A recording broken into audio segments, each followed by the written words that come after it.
Oh, Bray, what's up? Yeah, Moon Man. He's working hard. um, Trying to see all these comments here. All right, I'm seeing people on Instagram joining. All right, so what I'm looking at is Aristarchus crater right now. It's actually the brightest crater visible on the moon. Pretty zoomed in right now. Like you can actually let me zoom out a little bit. Hang on. Like that's the full field of view of my camera, and it's a full frame camera. It's a Canon R5. So you can see the whole moon right here. Yep, that's the whole moon. And then I can zoom in pretty close. This is with a 4x power mate. So if you guys are astronomy nerds, you know what a power mate is. It magnifies the focal length of the telescope 4x. So the native is 1650 millimeters, and this quadruples it. So don't make me do math right now, but that's the focal length that we're looking at right now. Yeah, you can see we're getting real nice and close to some of these features here. Don't make me name all of them. I don't really know what some of these are. This one's actually really cool, but I forget what it's called. I want to say it's, no, I don't remember what it's called. It's like a very, very shallow impact crater. In fact, it's so shallow, it's really hard to actually see its depth. It almost looks like it's just painted on. And I actually just did a close-up of that in 3 dimensions on my recent reel or video. If you're on X, you can see kind of how this area changes with the phases. So super cool. Yeah, actually, if you want to know every crater, this guy I know, Bray Falls, he knows every single crater like by heart. Like go go DM him right now. Just be like, hey, name every crater, and he'll totally do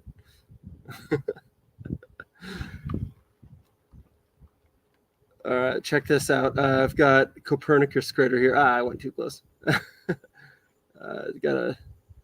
It's actually kind of weird. I'm using a touch screen to change my field of view. It's just kind of weird to get used to. So that's Copernicus crater. It's much higher contrast usually in my photos.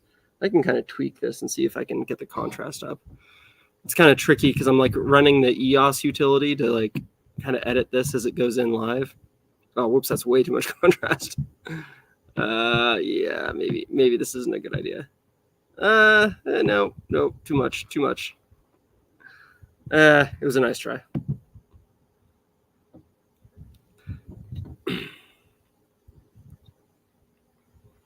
So where's the color at? So there is actually a little bit of color visible. Let's back all the way out. Like, let me see if I can actually pull it out in the live feed.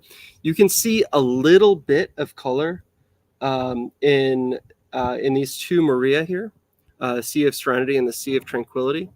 And these show up as orange and blue respectively in my photos. So let's crank up the saturation a little bit. Okay, it's very, very warm, and that's probably just the white balancing for my I'm trying to tweak the hue right now to see if I can color balance it just using this slider, but it's not really working that well. So I'm going to adjust my white balance here and actually see if I can fix this. 1 second. I've got to go like the most neutral white balance ever. Let's go auto white balance. There we go. Okay, so with auto white balance and the saturation cranked up, you can actually start to see some of the color. It looks much better in my photos because I'm able to stack photos, which increases the signal to noise ratio of the data in the image. That allows me to push that saturation up even further, assuming I've really, really precisely color balanced it. By the way, guys, there's an artifact in this image. I'm curious if you guys can see it.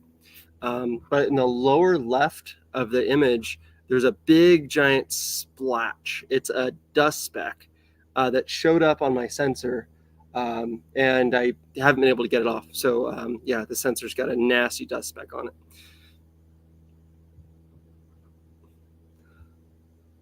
Oh, hey, Ryan. I hope you're looking at the moon tonight, too. It's really cool. Look at it through your telescope.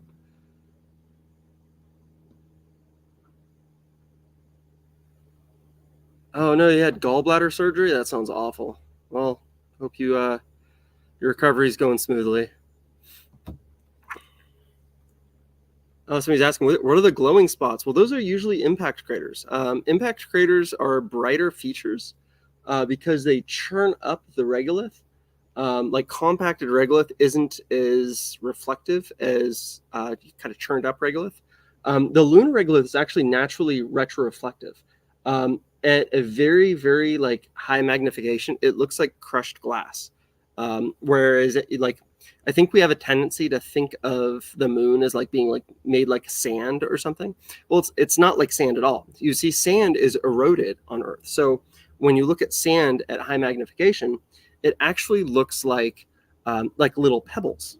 With the regolith, it does not. So if you get a bunch of moon dirt and look at it up in a magnifying glass, you end up with like just very, very fine shards in the very up close view. Because of that, it actually behaves more like a talcum powder or something. The way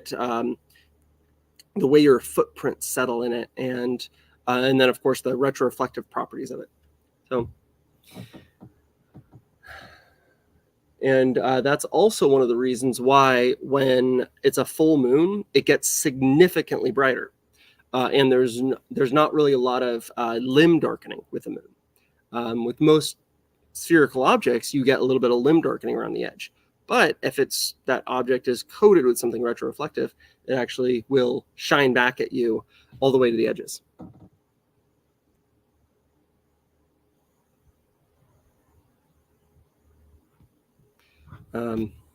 By the way, guys, one of the reasons I'm doing this stream right now is because I'm dropping a big moon project. I actually kind of released it today in video form, so you can see what the project's all about. Basically, I just shot the moon for a month in a very, very, very, very, very high detail, like this level of detail, where you zoom all the way down to the craters. And I did that because I had always seen like a lot of people do these like really cool phases compilations where you have like, various phases of the moon all in one big panorama photo. And I'd never really done one. And I did similar things that incorporated the phases, but never like this big panorama that like printed up huge, like 6 feet wide or whatever. So I wanted to shoot the moon very, very, very detailed, because all the ones that I've seen, they're kind of like, I don't want to say they're lame, but they are kind of lame. Like there's no artistry to them. I'm sure you've seen in my shots how I really bring out the color, and in that color, it tells a much more dynamic story of the moon's composition and history. I really feel like a lot of moon photographers leave too much on the table. Of course, these same people say I push my photos too far, which is a very fair criticism. But it's kind of my style now. And I do think, there's a lot of information here on the moon. You may as well show that information. So I'm going back to Aristarchus just because it's one of my favorites. But if you look in the video that I just posted earlier today, you'll actually see that this area around here is like very blue. So it's showing you how the titanium content of the regolith was churned up, and it actually flowed titanium rivers on the moon, which then of course hardened into this, the regolith you see now. But it's actually visible when you increase the saturation. Such a cool little crater, very bright crater. The reason it's so bright is because it's relatively new. Over time, these craters actually do erode away. Not the way erosion works on Earth, because it happens over billions of years, but micrometeorites actually kind of flatten out that regolith after a while. A lot of the flat regolith is actually just from when it was geologically active, but a lot of the craters they get smoothed over from micrometeorite impacts over a very, very, very, very, very long time. All right, so now I'm going to show you Tycho crater. Tycho's probably the most prominent crater. Everybody always calls it out. They say it's the moon's belly button or something else. This is a kid-friendly chat, so I'm not going to get into graphic stuff, but it's about 53 miles wide. So just some context for you here, for those of you saying, hey, zoom in on the Apollo lander or whatever. I mean, you can see this is pushing my equipment to the limits, and that's 53 miles, 53 miles wide right there. And, I'm kind of barely resolving it. So, just to give you some context for just how big some of these features are, because it's very deceptive. I think when you look at the moon, it's hard to just gauge how big it is. But I mean, it's as big as the continental United States. It's like going from California to Maine. So the moon is giant, and these features are giant. Like if a crater like this was formed today on Earth, it would wipe us out. Thankfully, those days are long behind us.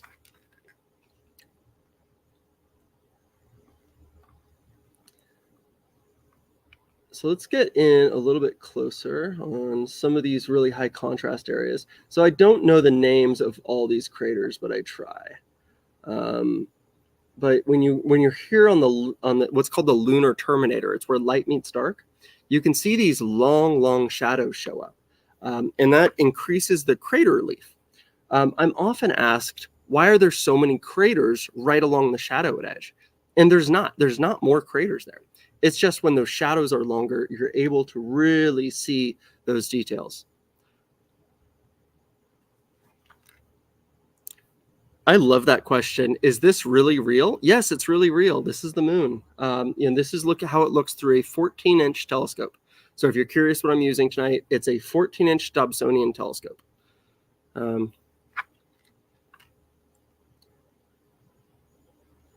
yeah, so these flatter areas, that's just a sign that when this big impact happened, billions of years ago, I don't know how old this area is, but the impact was so profound that it punctured through the moon's crust.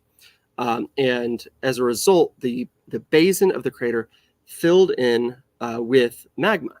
Think about how magma looks today, flowing out of a volcano, can settle into pools and then harden. If you've ever been to like the Big Island of Hawaii, you can see these kind of these hardened pools where lava once flowed, and they kind of harden, make these big black surfaces. It was exactly the same on the moon billions of years ago. So when this giant asteroid or whatever hit the moon, it left behind this big caldera of magma that eventually settled down and left these smooth patches.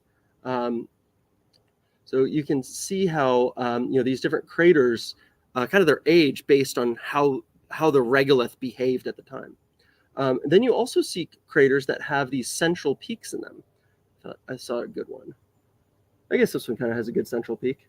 Yeah, so like you see a lot of craters that have like these little dimples in them. So if you visualize a drop of water, just landing in a glass or something, and you watch that in slow motion, the drop of water pushes water outwards in a ring, and then some of it rebounds back into the middle and pushes the water back up, kind of pushing up another drop straight up. There's a lot of cool slow-mo videos about that, but that's basically what you're looking at on the moon, just at a much larger scale. Because as these impacts happen, the regolith is just liquefied. It's so high energy that everything just vaporizes. It's just this huge monstrous explosion. It pushes material outwards radially. And that's why these are all round. They're not going to be elliptical except in extreme circumstances, because they're caused by the explosion, not the impact themselves. And then as this material pushes outward, it will rebound, come back to the center, and then form this mountain where it hardens. So a lot of craters will have these central peaks. The conditions aren't fantastic. And those central peaks are visible everywhere. And again, it tells you a lot about how that crater was formed. So since I was talking about round craters and elliptical craters, I want to show you my favorite elliptical crater. It's a pair of elliptical craters, actually. I went to the wrong area. There it is. All right, so this is Messier A, named after the very famous Charles Messier. He's the guy that basically started the first astronomy catalog for deep sky objects. So you might hear objects in space referred to as like, oh, that's M16 or M42. That's referring to this guy, Charles Messier. But anyways, these craters, Messier A and B, they were caused by a very, very shallow impact.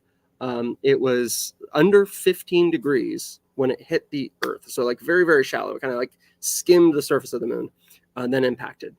And then because it was at such a shallow impact, you get like this, you can kind of see it when I'm way out. Let's zoom in a little closer. You get this like kind of like butterfly wing pattern. So a lot of people look at this and say, ooh, it looks like some alien ship crashed and landed. But if you picture the asteroid coming from the upper right and then moving to the lower left and impacting and spraying material along its path of travel, this shape makes a lot of sense. So to figure this out, how these are caused, NASA actually set up this big giant cannon that launches things at like orbital speeds. So, you can't just shoot a gun at the ground and assume it's going to behave the same way these impacts are, because a gun is way, way, way too slow, or a bullet is way too slow. These impacts that happen, they're happening like 100,000 miles an hour. So when they hit, it is insanely cataclysmic. Everything is vaporized, and the material, for the most part, goes just straight radially outwards. But when it's shallow enough, sometimes you get this butterfly wing effect, the folded butterfly wings, pushing material directly away from the impact site. And that's what Messier A is.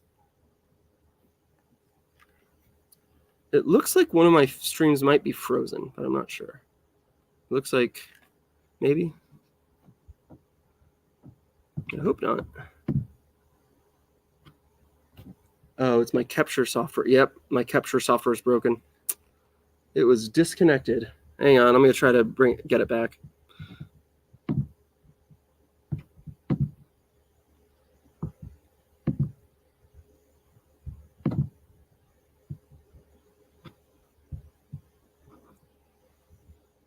Oh, something's up with the Wi-Fi. Huh. Weird. Let's see.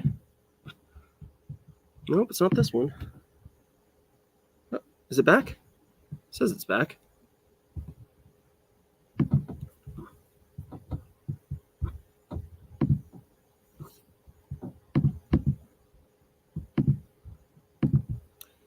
Sorry, guys, I'm trying. I don't know why it froze on me. Is it back? I think it's back. Okay, perfect. All right, well, false alarm. All right.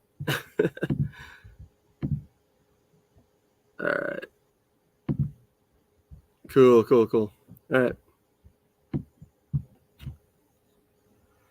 Yeah, it just took a second. I don't know what happened. It like lost the Wi-Fi or something on the camera. So it is back. Anyways, that's Messier A. So really love this feature. So should I zoom in on the Apollo landing sites? Everybody always loves the Apollo landing sites. People always ask. But all right, so I am going to go to Apollo 11. So, all right. That is the Apollo 11 landing site. So you're not going to see anything because this field of view here is probably about 100 miles wide. That's just a guess, but it's probably about that. It's probably like maybe actually closer to 200. There's a few mile-wide craters in here that were actually named after the crew of Apollo 11. And I can't actually see them because they're too small and the conditions here aren't fantastic.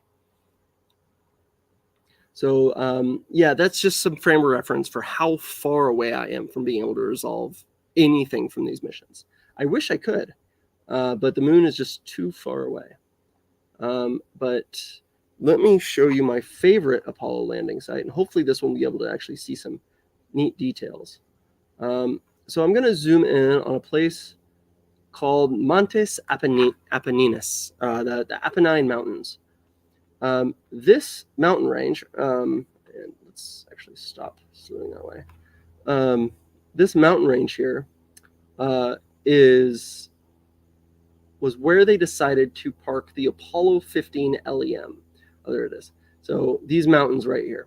And if you zoom in a little closer, conditions aren't quite good enough to see it, but right in here, there's a rill, basically a collapsed lava tube. Yeah, you can see the conditions going in and out. And that is where they parked the LEM, the lunar module. Man, it is getting really bad conditions. Some of that is focus. I'm like tweaking the focus as I do this just to make sure it's dialed in, but most of it's just my seeing conditions. Yeah, it's not looking too good. Bummer. I'll just go a little bit closer. But anyways, that's where they parked the Apollo 15 craft. Apollo 15 was really cool because they trained those astronauts on geology before they sent them up, so that they would know what types of rocks to look for. And they actually found a rock on this mission that basically gave them the age of the solar system and a lot more information about things, because it was a very raw look at those early years when everything was still fresh. So one of my favorite spots to look at on the moon when the conditions are good, because this collapsed lava tube, it looks like a little canyon. It just makes a little squiggly line, but it's only about a mile wide. And when you can see it clearly, you know the conditions are really good. I'm cracking open a seltzer right now, by the way, if you're wondering what I'm drinking. If I start burping, that's why. Non-alcoholic. I'm just a little thirsty.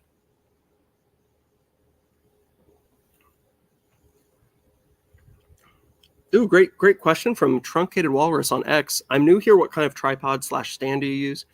This is actually not a tripod. This is a Dobsonian telescope. And what makes Dobsonian special is they are basically a tube on a box. And that box can swivel left or right or rock up and down. Very, very simple. And because it's so simple, it's not like super rickety like a tripod would be with a big heavy telescope on it. So you can get a really huge telescope on a very simple, pretty cheap platform.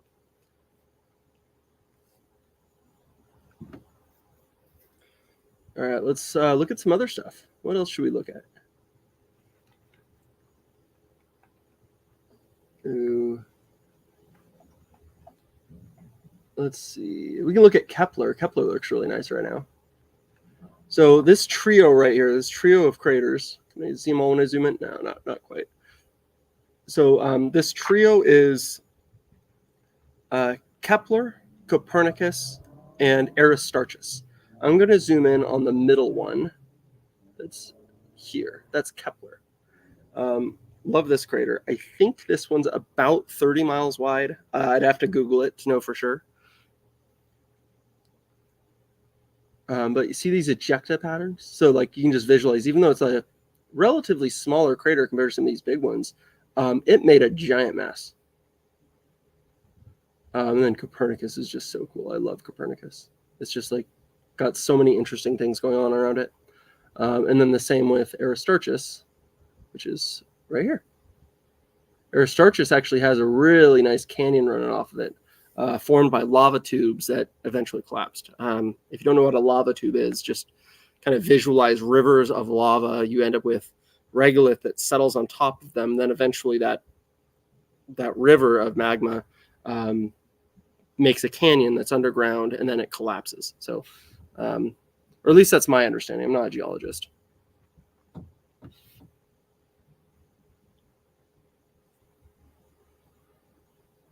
Sorry, guys. My camera keeps going in and out with the Wi-Fi.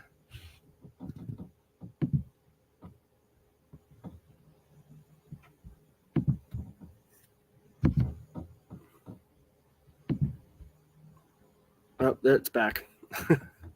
I guess that's just going to be a thing. So I'm connected via Wi-Fi instead of via USB because I actually couldn't figure out how to do the USB. But I can get a capture card, and this will be much better in the future. All right. I am going to go through questions. I'm going to get quiet because I'm going to go through some questions here.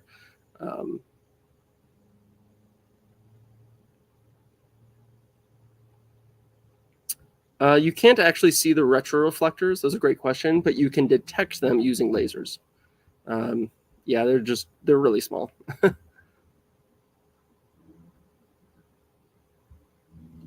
It's actually really funny that you'd be on a live stream saying that the moon is a plasma or a reflection of Earth when you can zoom in and like pretty clearly see it's like rocks and mountains and it's like you can see the shadows on it. Like it's, I don't know. I've looked at the moon so much that it's very hard to see it as anything other than what it is, which is a big ball of rock.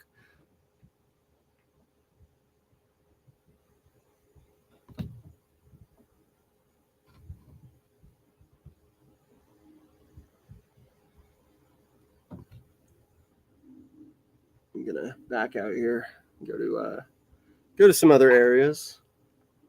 What else should we look at? This actually isn't the best phase for looking at stuff because when it gets closer to full, you're not seeing as much crater relief. And that's where you can see really defined features because of the long shadows. So this is Plato crater. Great example of a crater that actually filled in with magma. And it actually has some relatively fresh impacts in it. These are, there's when conditions are good, you can see like some mile-wide impact craters in here. Call them craterlets. And they're just not looking too good. You can kind of see one a little bit in the middle, but not too well. And there's actually a canyon next to it that I'm going to go to next. This right here, this little canyon is really cool. And there's a rill that goes right through it. So this canyon right here is, I believe, like 5 miles wide. But when you look inside it, there's another one that runs through it. It's this little like lava channel that's only about 1 mile wide. And that's only going to show up on really high quality photos. Let's back out here. Let's go look at some more stuff. Keep the questions coming. I love them.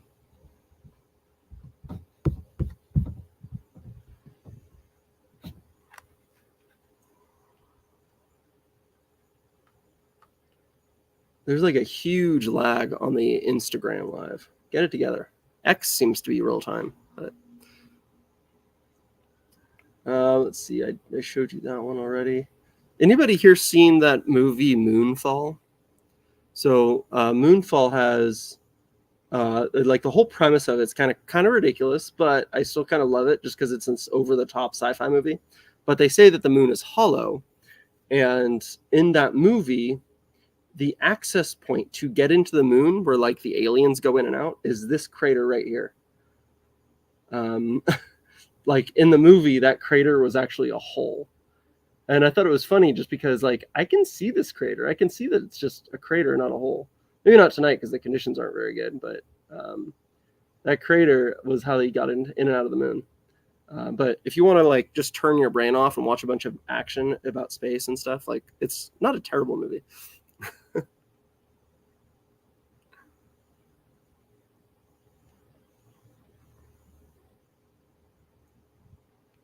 Yeah, this is a very bright crater right here, by the way.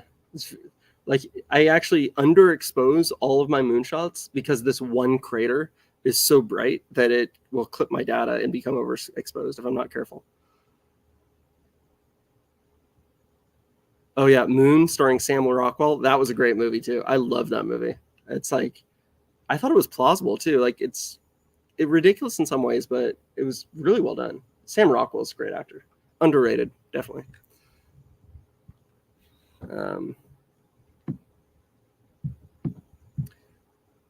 Great question. Does every planet have lava? No. The only planets that have lava are ones that are geologically active. So you have Venus, that is, Earth and Venus are the only planets that are geologically active. However, we have moons that are geologically active. Like Enceladus is geologically active. It shoots like plumes of ice, so you get like ice volcanoes. I don't know, it's really cool. And I think Titan's volcanically active too. I don't know, I'm not a planetary scientist. I just like gawking at this stuff, so you're probably better off just Googling it. But yeah, definitely Venus. We actually just found evidence of active lava flows on Venus, which is like kind of a huge deal. So pretty cool. Let's zoom back out again, just get my bearings. Let me turn the saturation up again and see if you can see some of this. Yeah, let's go a little more saturated. Oh, can I go a little further? I'll increase contrast just a touch too. Yeah, you can start to see some of that color, can't you? So look at the Sea of Tranquility here. I'm going to center the Sea of Tranquility in your stream here. So the Sea of Tranquility, has a definite blue tinge to it, and that is because of the titanium content. And I pull it out much more in my photos. And then when you transition to the Sea of Serenity, you can see it turns orange right there. Again, it's not super visible in the stream, but definitely pops out in my photos. But yeah, there's a difference. This is Sea of Serenity, and then this is Sea of Tranquility, which is also right here is where Apollo 11 happened. So that's where Tranquility Base was, where the Eagle landed on the moon, July 1969.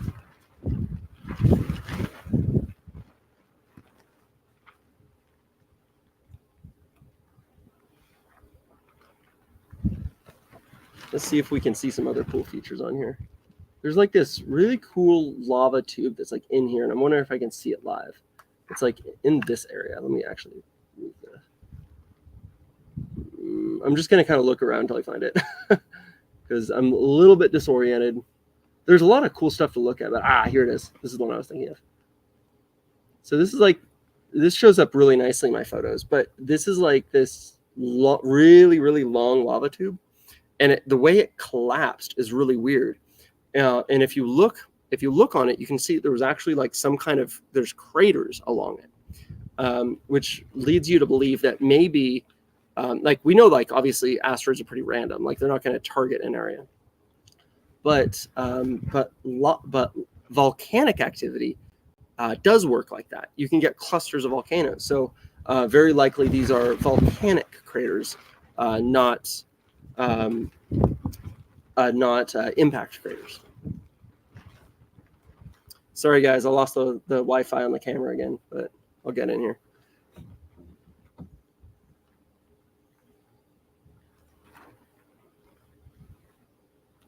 Oh God. Oh, he's back. All right.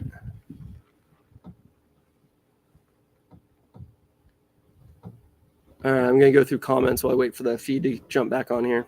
It's back on the camera, but it takes a second to trickle into the stream. Yeah, there is water ice on the moon, but there's no liquid water on the moon.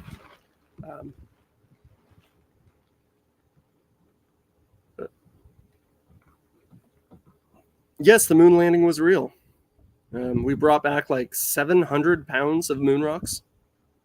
Really hard to do without actually going, especially back then. Where there's been some like what is like moon rock like retrieval missions that have been entirely robotic, but those are like really recent. Like China just had one. We did not have the technology to do that in the 60s. We had to send people. I mean, there's a lot of other reasons we went to, but the fact that the moon rocks are, there's 700 moon rocks that are independently verified by geologists all around the world. It's pretty much the smoking gun. So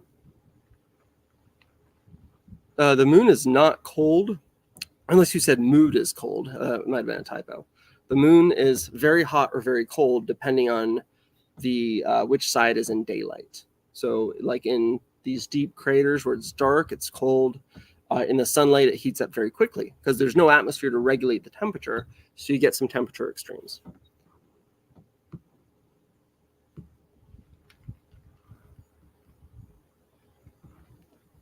Good luck with your running for office in Hilo, Hawaii.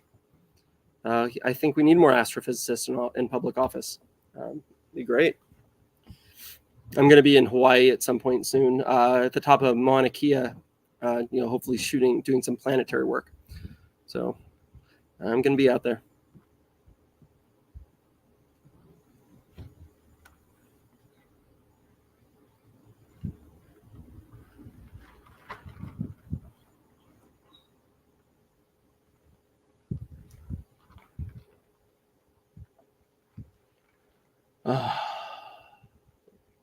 Everybody know the difference between dark and the light areas? So the dark areas, often called the lunar seas or oceans, or also Maria is another name for them. And these are the lunar highlands. So the Maria is basically just ancient lava beds. So it's where the lava flowed freely, it hardened. It's basically just oceans of lava that hardened. And then over here in the highlands, you have areas where the kind of the original core of the moon was preserved. So it didn't have that lava flow over it to erase the craters. So this side of the moon is actually much older, and you can see there's like billions and billions of year old craters in there.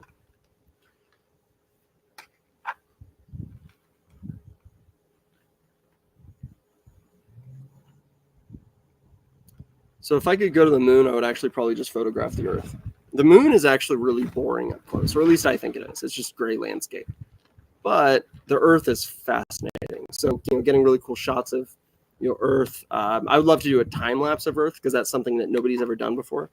Nobody's ever put a tripod on the moon and done a time lapse of Earth libration, where Earth is dancing around in the sky, rotating, seeing the incredible phases.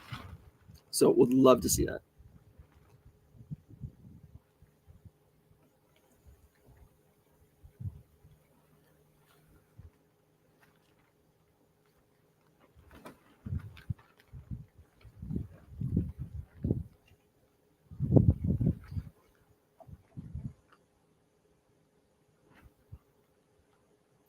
Well, is there anything particular you guys want to see on the moon? I can just keep looking at it all night long, but I'm a huge nerd. Not everybody can can do that. Like, let's look at what's going on over here. Yeah, look at that crater. That's a nice crater.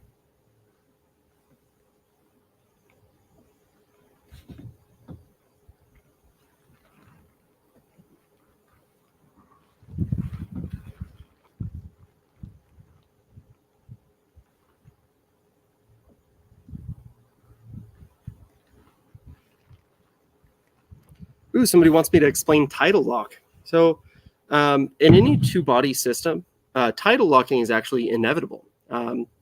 Because what happens is, first of all, does everybody know what an orbit is? I imagine most people probably don't because I didn't until I started doing this. But basically, an orbit is an object that is in free fall that is moving sideways fast enough that it keeps missing the object that's orbiting. So an orbit is a very stable thing because there's no friction in space, right? However, there is actually friction because as that object moves around and rotates, you end up getting a little bit of gravity pulling on the object on whatever side is heavier because these objects are not even. So the side that's closest to the planet is going to have a stronger gravitational attraction than the side that's further away. So as the object rotates, the heavier part of it gets dragged on a little tiny bit. And then over the course of billions of years, that drag is enough to slow the rotation down to perfectly match the orbit. And it happens in basically everything that we're able to study. So like all Jupiter's moons are tidally locked, for example. Venus and Mercury are sort of locked to the moon. It's a little bit more complicated than that, but they're on like there's like a pattern to their locking, which is why their days are so long.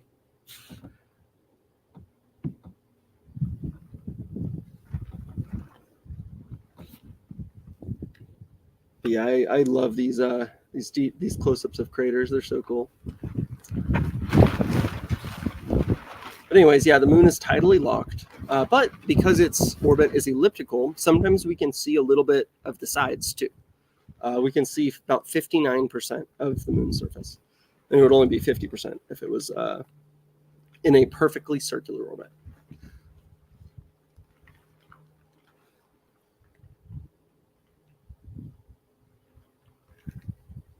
I'll try to do these more often now that I know how to hook up my camera directly. I'm not sure if you joined like some of my older streams, but I was basically like streaming off of astronomy software, and that software actually like fights for a lot of resources. So in order to do it, I had to like remote into a different computer to stream, and the quality just wasn't very good. So I think this is a better way to do it, and I'll do it like this from now on.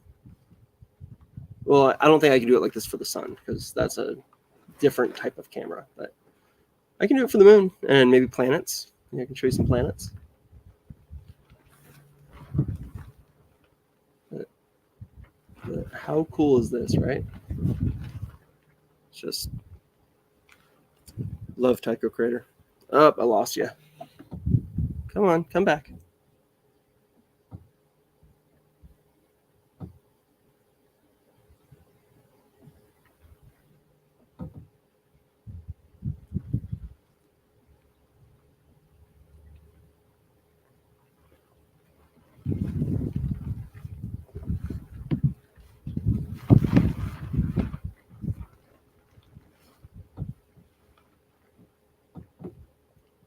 Great question, Mr. Jupiter. Yes, it is possible to capture the ISS transiting Jupiter or a planet. It's just very hard. And this time of the year, the only way you could get it is either during the day or when the ISS is very, very small angularly.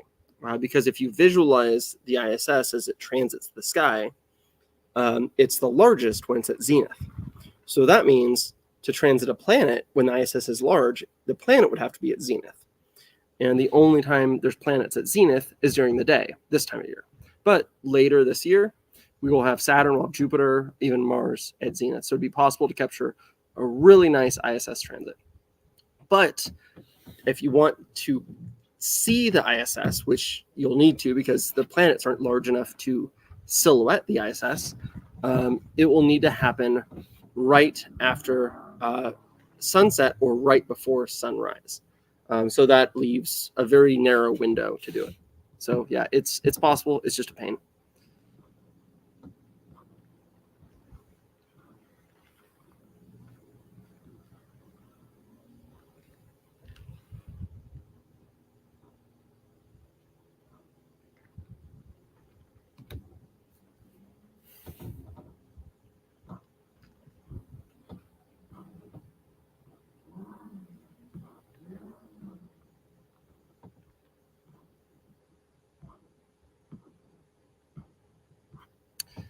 So Flat Ladle, you commented space is about negative 450 Fahrenheit. So I want everybody to think about what does temperature mean and ask yourself how it applies to space. Because space, as we all know, is a vacuum. Now, what do we use vacuums for here on Earth? We use them to insulate things. The reason we use them to insulate things is because there is no mass to a vacuum. So there's no way for heat to convect onto a surface. Conduct or convect, sorry. Conduction's more relevant here than convection. So space is either very hot or very cold, depending on what you're talking about. I'm not sure where you got that negative 450 number, but there are places where that's true. But space in general, assigning a temperature to it really doesn't make any sense. You could go out there without a suit, assuming you could survive in a vacuum, and you could handle the extreme cold or extreme heat of space, depending on where you were. You could handle it. The reason you could handle it is because you're only measuring the energy of errant molecules. Those errant molecules do not have enough energy to heat up your skin, so they will not hurt you. What will hurt you is direct UV radiation from the sun. That will warm you up very fast. And then your body actually usually cools down through convection and conduction. So the only way it can cool down is via radiation. So you would actually overheat. And what's crazy is you could overheat in negative 450 Fahrenheit in a vacuum because your body has no way of purging the heat that it's generating. So spacesuits, one of their most important functions is to keep the astronauts cold. So yeah, they give them oxygen, they give them atmosphere so that the liquids on their tongue don't boil. But most importantly, they regulate their body temperature, and they do that with a cooling garment. They pass fluids against the astronaut's skin that draw heat away into a radiator on the backpack of the suit.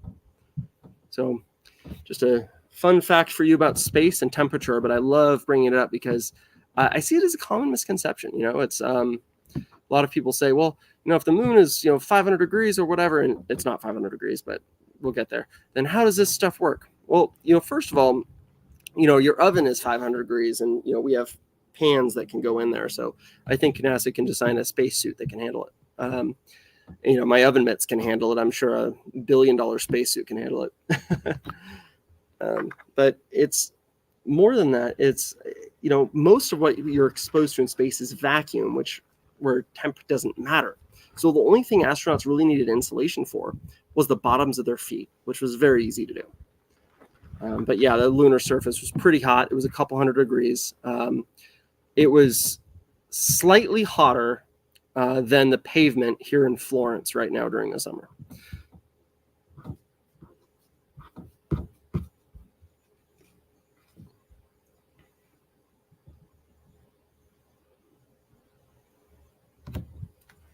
Yeah, you could cook food on the surface of the moon very slowly, and it would probably dry out. So, the boiling point of water is very, very, very low in a vacuum. It's below room temperature in a vacuum. So in fact, ice would sublimate. The boiling point is below the freezing point. So you can't have liquid water in a vacuum. So if you just put food out on the moon, it would dry out very quickly. The liquids would boil on it, but not because they're hot, but because they're in a vacuum. So kind of neat. Just another fun fact for you. Everybody around me just tells me to shut up when I start talking about space. That's why I do these live streams, because you guys are kind of a captive audience. I can just keep talking. This is actually as wide as I can zoom out without completely rearranging my optics. So this is the moon. You can see kind of how big the moon is here. This is with a 4x PowerMate on a 14-inch Dobsonian telescope with a full frame camera. Let's zoom in on some craters. Yeah. Love this one. There's actually a hidden crater right here. Hold on, let's see if I can find it. This guy. So this is a really fun crater because it actually vanishes when it's a full moon. But in a waxing gibbous or like a waning crescent phase, this spot right here, you can kind of see there's like a little dark circle in the middle of that. That dark circle resolves a perfectly clear crater. I actually shared a photo of it recently on X. I don't think it's on my Instagram, though. I'm going to look. I'm going to look because I don't remember what I posted. Yeah, that's not on Instagram.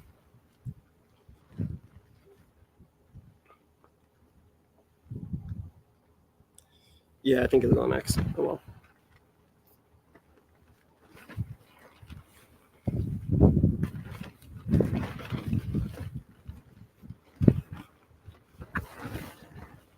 No, I've never seen buildings on the moon. I've actually, I don't know how many of you guys know this about me, but you guys know I'm on that show, The Proof Is Out There, where they literally call me up and say, hey, Andrew, can you figure out what these are in these photos? And they'll show me a photo of the moon. And it'll be something that looks maybe like a building. And my job is to debunk it. So I professionally debunk claims of buildings on the moon. It's one of my claims to fame. But anyways, I've never seen anything that suggests there's anything artificial on the moon that's at a scale I can see. And aside from the known spacecraft that have landed, I've never seen satellite images, because we do have satellites around the moon. I've never seen satellite images that also suggest that there's something artificial beyond those things. But we do, of course, have those satellite photos that show the Apollo landing sites, which are really cool to see. I'm not sure if you guys knew, but there are actually photos of the craft on the moon that were captured recently, within the last few years. So. South Pole's down here. The South Pole is like right there. I don't actually know if the South Pole itself is visible right now because it has to be in a very favorable libration, but it's like right in here somewhere. So.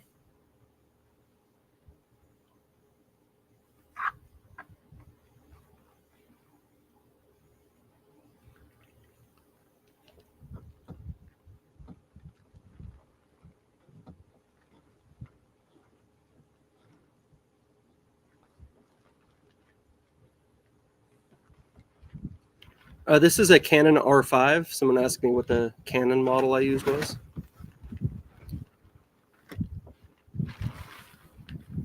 Somebody's asking what the big crater below was. I'm assuming you're talking about Tycho crater. It's like the very prominent one on the lower right.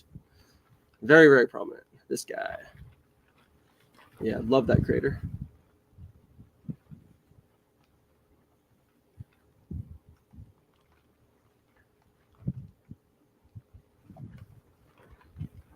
And then you've got Copernicus. Copernicus is cool because you can actually kind of see it with your naked eyes. You just gotta kind of let your eyes adjust, and you'll see on the left side of the moon, it's like a little bit like the Maria is like a little bit blocked by this white thing, and that's the crater.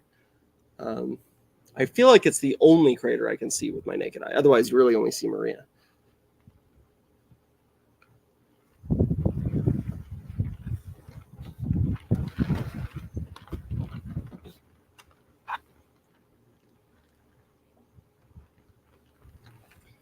Yeah, the moon is one of the most fun things for me to photograph. What I like, I keep coming back to the moon, and it's kind of what made me put me where I am today as far as like popularity, and the reason I can do this for a living is because I had so many moon photos go viral. But I keep coming back to it, and one of the reasons I come back to it so often is because the moon is one of those things where it's both very easy to capture, but like very difficult to master, to the point where I still don't think I've mastered it, despite the fact that I've continued to shoot it constantly, and have literally won awards for moon photos. But it's not like there's no real limit on what you can do. Like I can just keep going, and I can keep pushing, and that's what I try to do. I try to just consistently reinvent myself and get the most detailed photos, kind of the most creative takes on the moon. But yeah, really love shooting the moon. That's fun.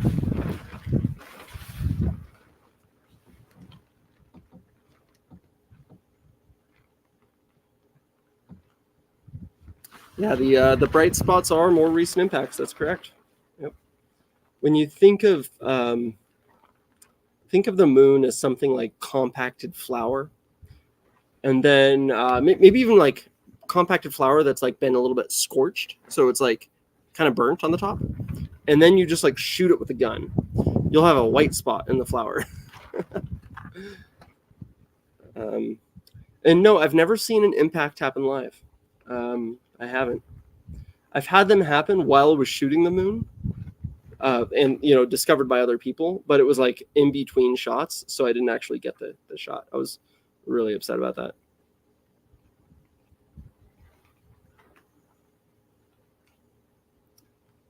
Yeah, I've seen Ceres. I photographed it moving, which was really cool.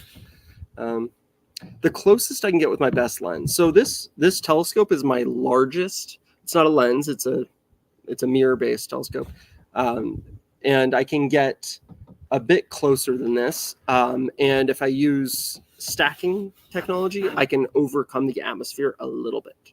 So I can resolve features that are about a quarter mile wide, and that's about as close as I can get.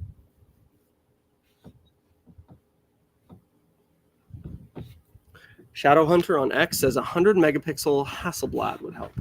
I actually disagree. So when I photograph the moon, I use really, really small sensors. Like this camera that I have right now is a full frame size sensor. It's, I think 50 megapixels. I don't remember, whatever the R5 is. But I don't use something like this for the moon because of the nature of lefty imaging. I want a very, very, very small sensor so I can throw out frames that are bad. Because when you zoom in, you look really closely, you can see the surface is just really changing. It's like constantly wiggling, and the conditions really play a huge role in what I can capture. So by capturing thousands of these photos up close, I can throw away the bad ones and keep the good ones. And if I'm using too large of a sensor, I have to throw out the entire moon. I'm not throwing out just the little part that's bad. So for the most effective lucky imaging, I need to use a very small sensor. And that's what I do. Makes it a lot more work, but the results are much better. So whenever I see people shooting the moon with a large sensor, I'm just like, it just limits what you're going to be able to do. The conditions actually look a little better, so I wanted to look at this again. Yeah, I'm still not seeing it. It's not quite good enough to see the Apollo 15 site. Love that area though.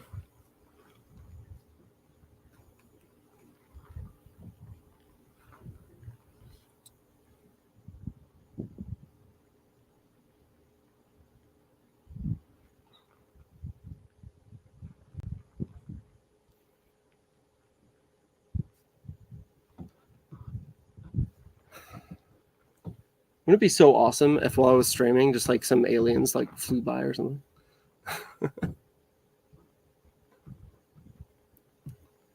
Oh, somebody's asking if I can use stacking technology on one of my future lives. So yeah, I can. I'll do that sometime.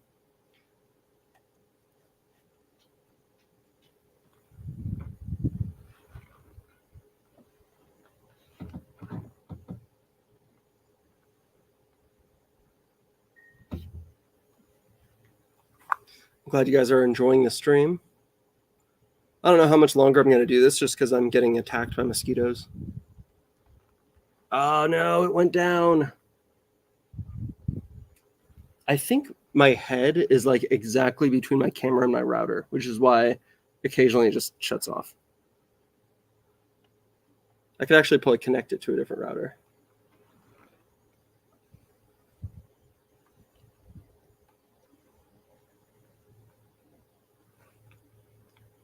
Yeah, I wish there was planets to show you guys right now, but they're not rising until like way later. Saturn will be up in like a few hours, but even then it's like too low for a while to look good. I'm going to actually check right now where some of these planets are. I mean, I can show you Uranus, but I don't know why you'd want to see it.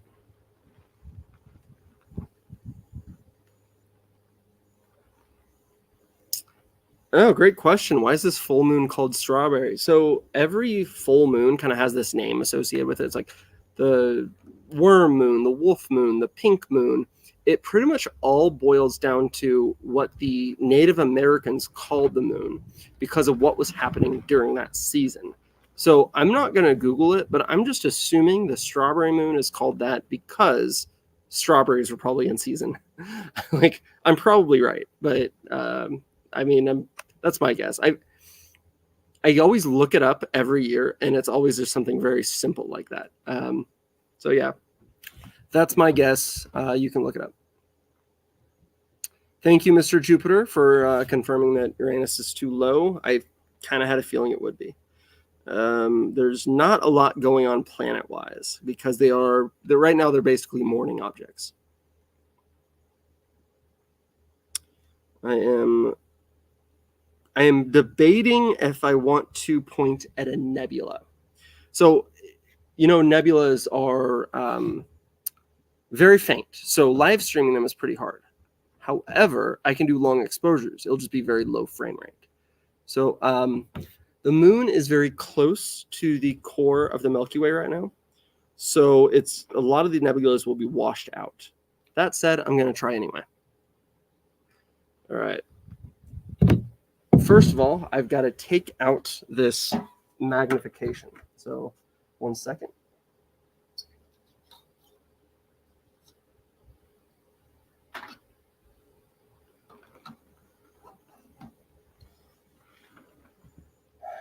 The reason I'm doing this is because I don't need magnification for nebulas. Nebulas are actually very, very large.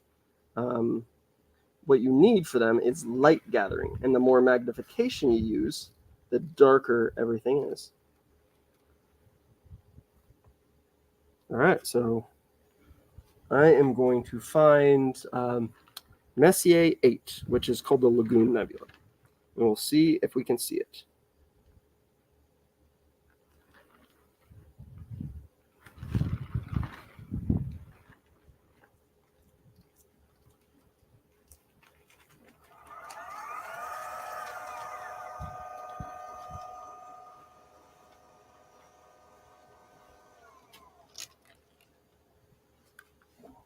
All right, I have to shut off my lights out here because otherwise they're just going to shine right into the telescope.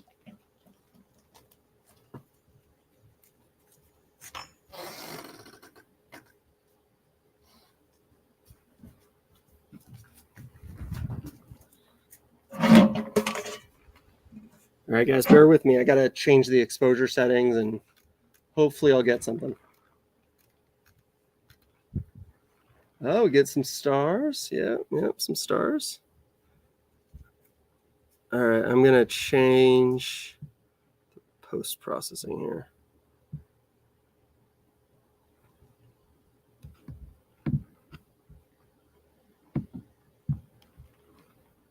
Oh, that's way too much.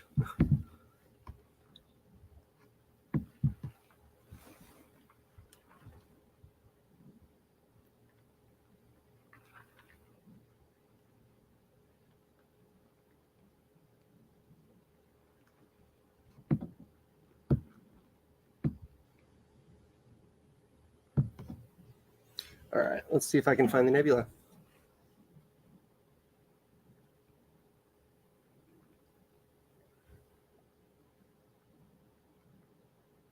I feel like it's actually should be in this field of view. I'm just not seeing it probably because it's too low contrast. It might be too washed out by the moon.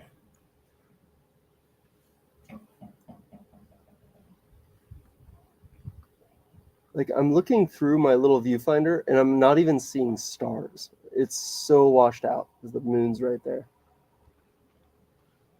All right, well maybe this was a lost cause. I figured I should try something cool before ending the stream. All right, let me try a different object. I'm going to go for a star cluster instead. That might be a little cooler. Maybe a little easier to see. It's the Sagittarius star cloud. Okay, I'm seeing some stars. Oh, okay, there we go. So I'm right in the middle of the Sagittarius star cloud right now, which is just this little cluster. But it's bright enough that you can actually see it. Like you can see some of the stars different colors too, which I actually wasn't expecting.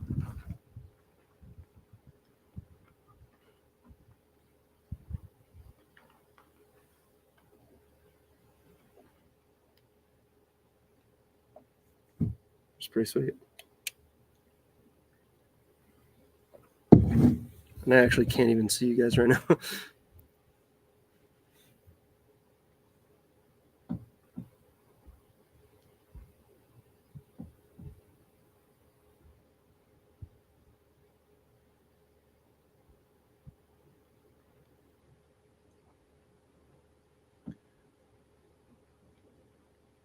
Sometimes it's fun just to look at these for a while and ponder our place in the universe.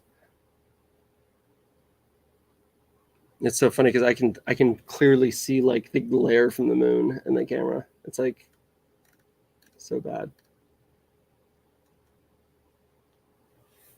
I'm gonna see if I can brighten this up a little bit. It's actually I thought it would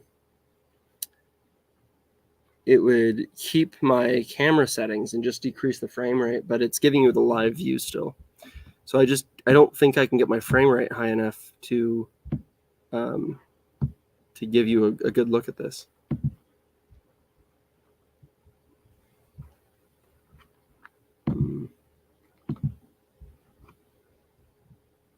Oh well, it was worth a try.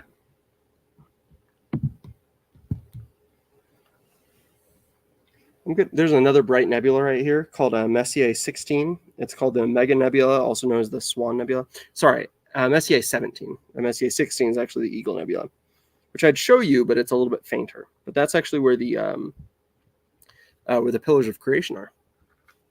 All right, let's move just a little bit. It's very close to where we are, so it shouldn't have to move too much. Yeah, I'm not seeing much.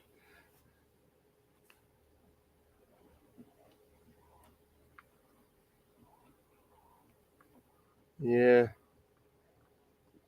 Lagoon Nebula is a lot brighter, so if I was going to see any of them, it would be that one.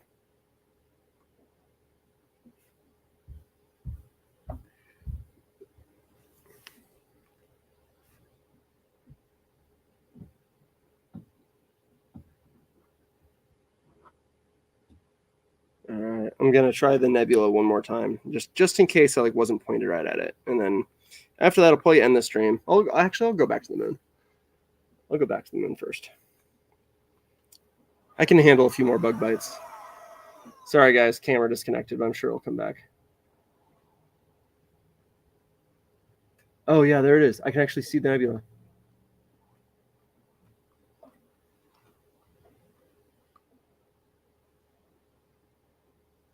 All right, wait for the camera to come back, and then I'll show you what I'm looking at here.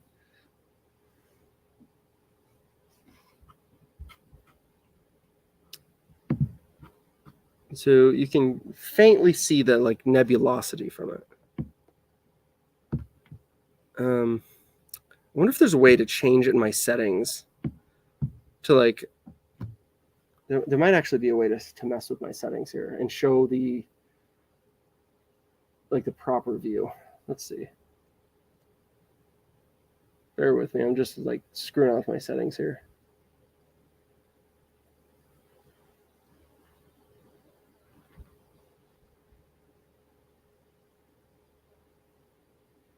I have no idea how to use a DSLR. I never use these things. So every time I use them, it's I don't know. It's I feel like such a novice every time I use them.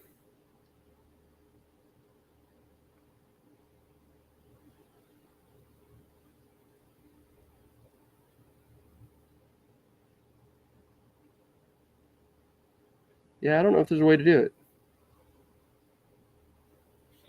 I don't know. Do any of you know how?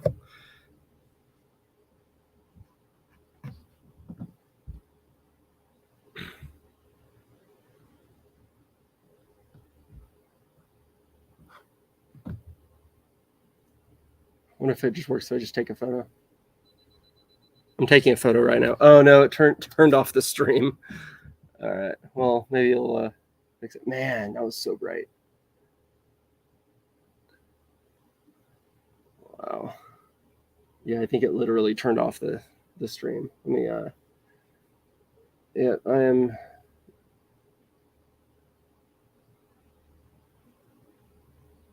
weird. It says I'm on. Just gonna double check over here. Nope.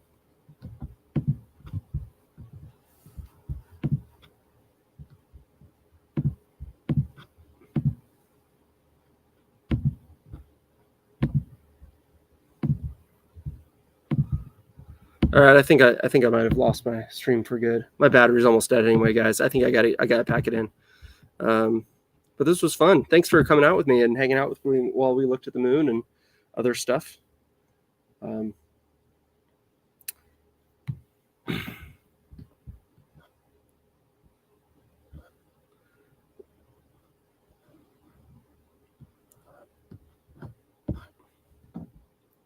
Well, Mr. Jupiter, it's just a matter of time. You're going to get the ISS. It's hard to get. It's hard to get clearly. I'll say it's actually kind of easy to get because you can get it with your cell phone. But getting it clearly it's tricky. But good luck. Keep your exposures under 1 millisecond. You'll do all right. All right. Cool, guys. Well, great chatting with you guys. I'm gonna head on out of here. I'm sure you can catch the recording of the stream on various platforms if you joined late or whatever. If you guys would love to support me, sign up for my email list. I'll give you early access to my print sales. You can find it at cosmicbackground.io. It's also in my bio of all my social media platforms. So cool. Hopefully we'll chat soon. All right, I'm gonna go inside and put some bug cream on because I'm covered in mosquito bites. Good night, guys.